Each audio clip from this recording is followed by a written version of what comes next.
got a rock and roll feast of sorts at number 3 or 4 minute rock and roll feast of sorts.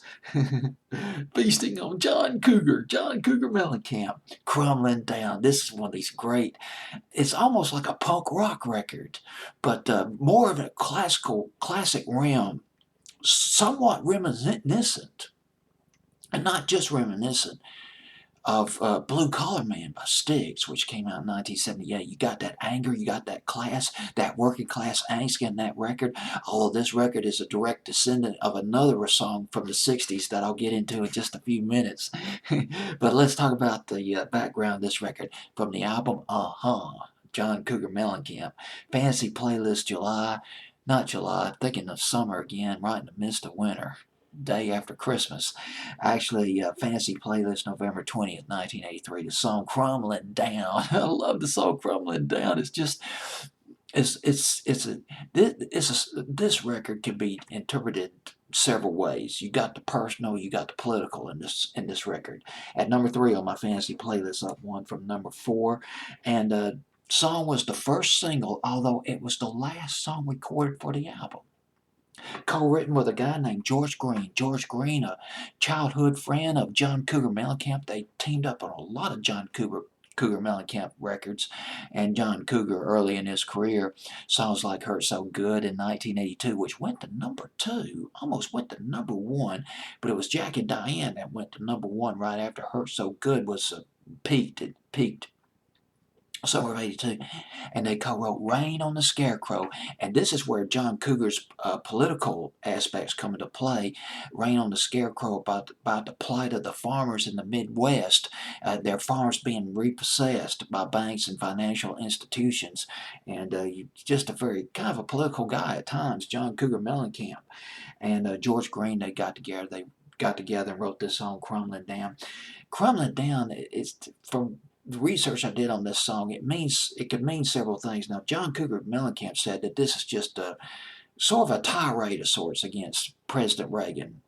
In 1983, we're in the first term of the Reagan administration and the so-called Reagan recession. I'll get into that in just a little bit too in just a second.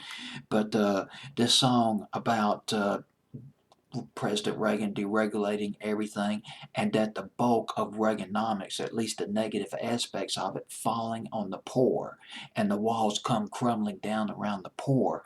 But read another interpretation by George Green, the guy who co-wrote this song, that the song kind of touches on what happens, what will happen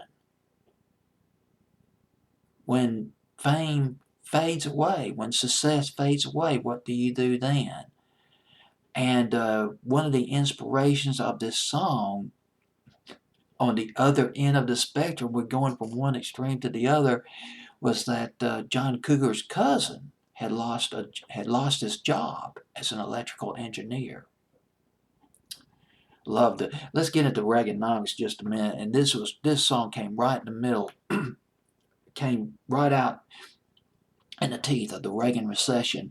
Now, now think about this. Now, this is 2019 when this video is being cut, and the unemployment rate is at 3.7%. That would have been absolutely, it would have been miraculous in the 70s and the 80s.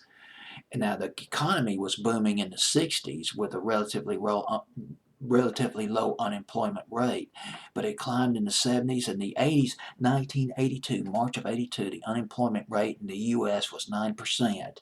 And December of 82, it was up to 10.8%, the unemployment rate here in the States. But in 1983, the stock market was ticking up. The unemployment rate was gradually coming down.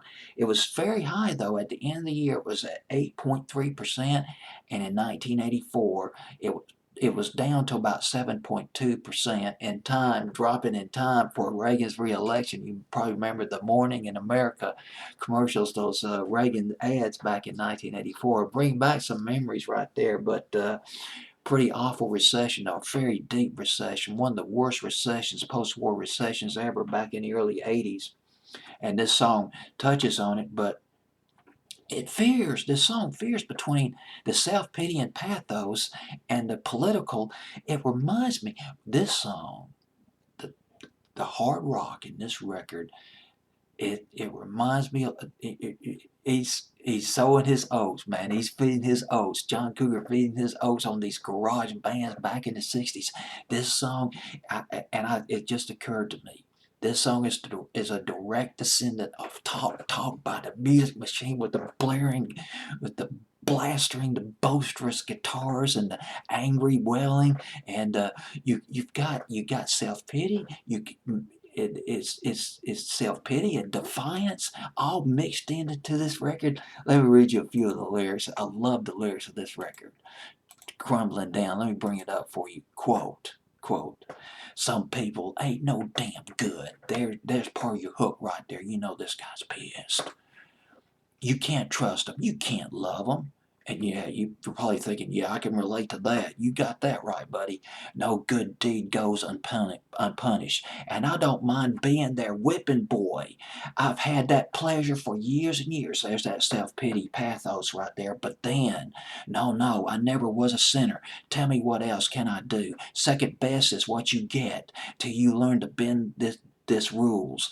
Time respects no person. What you lift up must fall. They're waiting outside to claim my crumbling walls. Got that the defiance in there, particularly when he goes, some people say I'm obnoxious and lazy, that I'm uneducated, and my opinion means nothing. But I know I'm a real good dancer. There's your defiance. Don't need to look over my shoulder to see what I'm after, boys. A badass record. Still a badass record years later. I mean, this is just the cool. Now, I read a YouTube comment that compared this song to Mick Jagger and the Rolling Stones, and there is some of that Mick Jagger swag in there, but I'm thinking back to that explosive record, the winner of '66 and '67, Talk by the Music Machine, Crumbling Down, a direct descendant of that record, got that keeping that rock and roll fire alive, keeping the flame alive. And it's at number 3 on my fancy playlist, November 20th. 1983, John Cougar Mellencamp, The Walls Come Crumbling Down.